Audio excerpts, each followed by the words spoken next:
infuse into their roster, and they can really help that team. Not just guys who could fill a role, but guys who can be impact players. And just because you can go to Felix Hernandez, even if it was on the table, I'm not sure you just empty out the farm system when you have guys that could potentially be number 1 or 2 starters, guys that could be impact position players. You see how these other teams develop players, and if this was any other organization but the Yankees, where it's always win now, they'd be thrilled with their situation and their depth. Absolutely. And by the way, I have with me Frank Polieri of AOL Fan House. I think, if I'm the Yankees, tell me if you agree with this. Before we even get into the Russell Martin thing, I try to give, I don't want to say give Andy Pettit a blank check, but you have some money now left over from Cliff Lee. You gave $4 million to play Joe Feliciano. Fine. I think he's overpaid, but Feliciano is a need they had to fill for left-handed bullpen help. They didn't have that in 2010.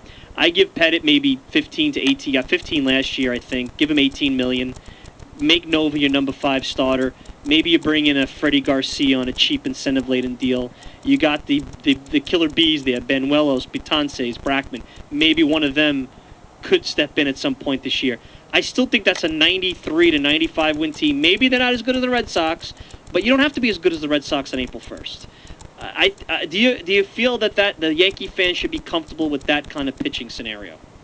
I really do. I mean, obviously, I know that things seem to get ratcheted up every year. Then, it used to be, we need Stacey Sabathia, then we'll be fine. But now you need 2 aces. And, with the Yankees and Red Sox, it's an arms race that they're constantly ratcheting up. But I think that one year you can afford to be, I don't want to call them an underdog, but you can afford to be the team that, maybe not the team to beat all the time. They're still going to be a very good team. And if you have a good enough team to field the team every day that can win games, you can take your chances. There were teams that the Yankees have lost to in the playoffs that pound for pound, player for player, weren't as good as them, but they lost. Yeah. So if you can field a competitive team, they'll be fine. I just think the whole thing is a little too much panic than, more than there should be. I mean, I think there's 2/3, maybe more of the GMs would give their proverbial right arm for that farm system, and they wouldn't be worried. I mean, I think that's what Yankees fans don't get, and I understand that. And this is where it brings me to Montero. I am shocked, Frank, and I thought Russell Martin was either going to sign with Boston or Toronto, because I said he's not going to get a chance to start with the Yankees. They talked about putting Posada at the designated hitter spot.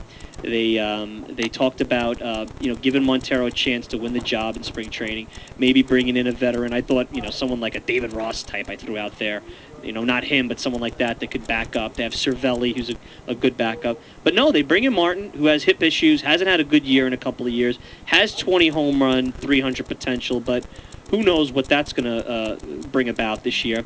And they got this kid Montero, who's a Mike Piazza clone, who, reading your piece recently on AOL Fan House, is not all that bad defensively, where he's going to hurt you, and especially when you add in the stick, he's going to be pretty good. Talk about that, because I think there's some people who I've talked to, and one of our contributors, Joe Del Grippo, kind of our resident scout, he thinks that Martin is going to be out of there by June, and Montero's going to be the full-time catcher. I could definitely see it happening. I think I haven't talked about it with you off air. I could see this kind of becoming a Tony Womack, Robinson Cano situation.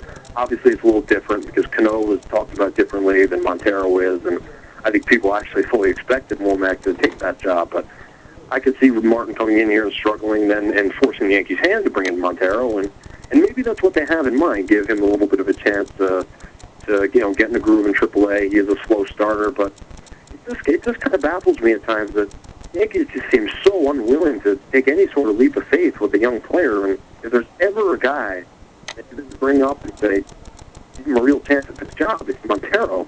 He might struggle a little bit in the beginning. It just seems, most of the teams are willing to live with some growing pains. It just seems like they want none of the growing pains and all the results. Right. No, I agree. And when you look, we talk about Betances, Brackman, and Benuelos. One of the names that we've talked about here on the show is Adam Warren. I know that Keith Law mentioned him in an ESPN chat the other day. I mean, not that he's down on him, but he saw him more as a reliever. Could we see an Adam Warren or maybe a Hector Noese in that bullpen? Because they passed up on a Bobby Jenks. I don't think they should be spending this money on these relievers like you see with a Jesse Crane or a Guerrera. I mean, these 3-year, $15 million deals, it's absurd. Could one of those type of guys easily fill in for them if they need be, like Jabba Chamberlain did a few years ago? I think they could. I mean, obviously, obviously I don't think they'll have that sort of impact, but I might even say lean more towards Noesti than Warren. I think Warren's a really good prospect. I'm not sure he fits more in the bullpen. I'd say, he's not a frontline guy. I'd say he's a 4 type guy. Maybe he can move to the bullpen and see low velocity, like 3-4 starter or a reliever. I think he can play either role. Noesti is also a guy that's a 3 or a 4, probably, most likely a 3. But you could bring him up to a big league bullpen. I think his stuff might really respond well. He's a guy who's 92, 93, up to 95, and all of a sudden you might have a guy living in the mid-90s, live arm, guy who goes at hitters, and that could be a guy that could contribute in the pen. And I agree with you with these relievers. I thought we had gotten away from that a little bit in baseball. I thought the Yankees had. Teams are starting to go towards throw these young arms against the wall and see what sticks. But it seems like we're kind of going back to those contracts with these relievers again. I mean, for someone like you who knows the minor league system, you could take any failed starter. I think of like Chamberlain's one example. Bobby Parnell's another one. We just think of 2 local guys, and I think you could get some kind of decent performance. Now, obviously, experience and handling pressure and all those things, that's a whole other story. But now in an environment where every team has a budget, and every team needs to have their roster filled. Look at the Phillies are going to have this issue with the league contract. You need inexpensive parts, and I think the bullpen, the middle relief, which is unpredictable, and the bench, those are the 2 slots where, if anything, you should have your farm system, utilizing your farm system to inexpensively fill those spots. Oh, I definitely agree. I mean, that's the spot where you can break guys in on the job, keep rotating guys in and out until you find the right combination. There's no other part of the team you can do that with, really, if you think about it. And it worked well for the Yankees over the last couple of years. They were able to work in some new arms and go with hot hands, then figure out what guys could play which roles.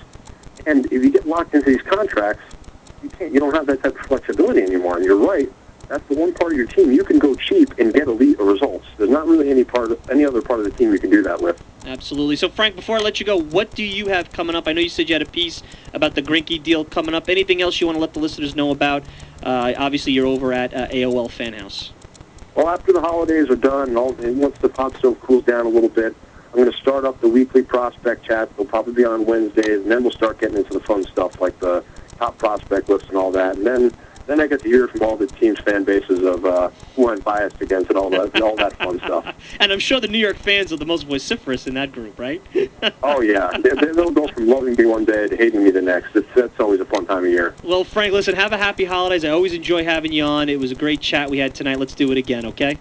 Happy holidays to you, too. Take care. That's Frank Pilieri of AOL Fan House. Love keeping up with him. And listen, this is a guy that knows his prospects. Whatever you think of Frank, everyone like Law, Pilieri, all these guys, Sickles, I know I'm missing, Goldstein, all these guys that do this prospect stuff. Look, the bottom line is this. You're never going to agree with them 100%. They all bring their own perspective, and I think it's interesting how a team in New York that has this rich farm system is so averse to using it, actually, for anything on their own roster. And it's about time. Look, this is not 2008 where you're going to get 3 kids in the rotation. You're asking for 1 and a veteran. You could survive. Welcome to the other 29 teams, Yankees fans. Welcome to the other 29 teams. We're not going to take a break. We're going to move right along and bring in our next guest. So I always like looking for new contributors, and I've been